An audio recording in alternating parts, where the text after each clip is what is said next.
je vais essayer de vous expliquer le lien entre vitesse donc de déplacement des plaques et cette différence de roches visible à la surface.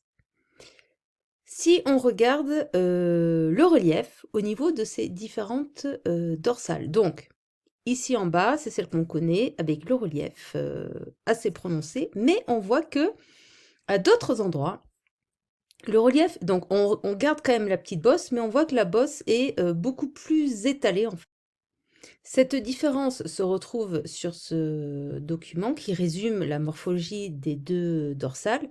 Vous avez en marron les dorsales rapides, donc de style pacifique, et en bleu les dorsales lentes de style atlantique. Donc on retrouve la différence avec ici la bosse beaucoup plus étalée, d'accord, que là. Et donc ça, c'est la première différence, donc la largeur de la dorsale. Et deuxième différence, on voit ici qu'il y a un trou, on pourrait dire, en haut de la dorsale lente. Donc j'ai résumé les observations ici. Et si on regarde avec un schéma, donc la dorsale lente, on a le côté bombé, étalé, et la dorsale rapide. Donc là, on est vraiment à l'aplomb. Si je reviens, on est vraiment ici dans cette zone-là. C'est un zoom de cette zone-là. Donc, on voit que le trou, c'est ce qu'on appelle un rift. Et en effet, c'est la conséquence de l'écartement des deux plaques. Alors, quel est le lien avec la succession des roches et la morphologie? On voit, si on regarde l'activité volcanique, que au niveau des dorsales rapides, les coulées sont récentes. Donc, ça veut dire que ces roches, donc qui sont des roches volcaniques, basalte, gabbro, sont souvent ramenées à la surface. Ce qui n'est pas le cas des dorsales lentes, où là, on voit que les volcans sont beaucoup plus étalés et pas forcément continus dans le temps. Donc en fait, c'est ça qui va nous expliquer la différence de roches observables entre les deux.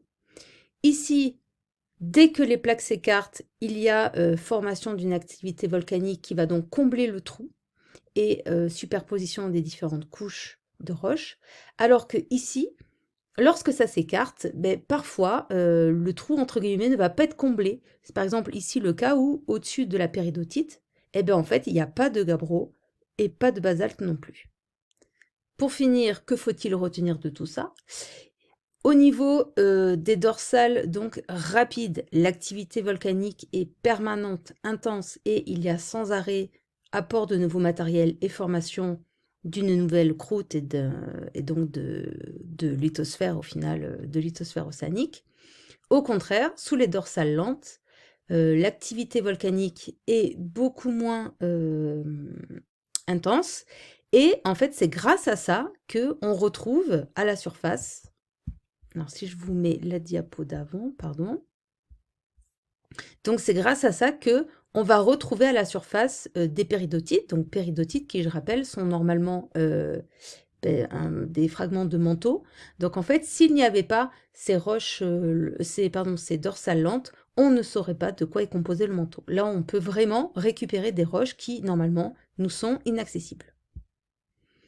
Donc si je reviens au grand tableau de départ, donc, on a presque tout complété. Vous verrez, je vous ai mis des petits liens si vous voulez aller vous rappeler à quoi ressemble basalte, gabbro et non, que basalte et gabbro que l'on avait vu au début de l'année. Alors, mise en place d'une nouvelle lithosphère, ça porte un nom. C'est ce qu'on appelle l'accrétion océanique. Donc, je vous mets ici la définition. Et dans la dernière partie de cette activité, on va voir comment se met en place cette lithosphère. Alors, si on regarde au niveau de la lithosphère, donc ce schéma est donc à compléter pour vous. Donc, l'océan, les sédiments en jaune. Ici, les basaltes, les fameux pilolavas. Donc, en fait, les pilolavas, qu'est-ce que c'est? C'est des coulées de roches volcaniques